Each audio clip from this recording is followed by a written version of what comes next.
మోకాలు నొప్పులంటే కేవలం అందరూ అనుకునేది గుజ్జరిగిపోవడం, మోకాలు నొప్పులొస్తున్నాయని. అది కాకుండా ఇంకా ఏమేం ప్రాబ్లమ్స్ ఉంటాయి?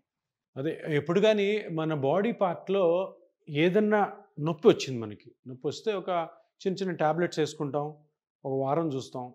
10 రోజులు చూస్తాం.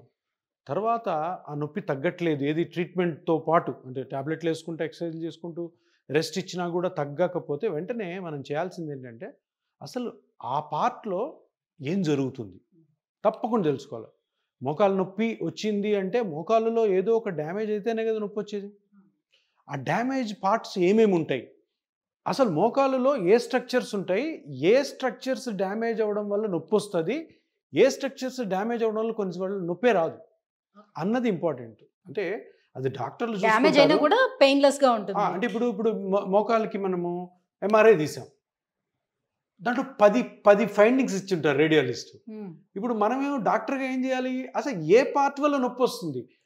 నొప్పి రాని పార్ట్ డ్యామేజ్ అయినా కూడాను మీరు దాన్ని ట్రీట్ చేస్తే వేస్ట్.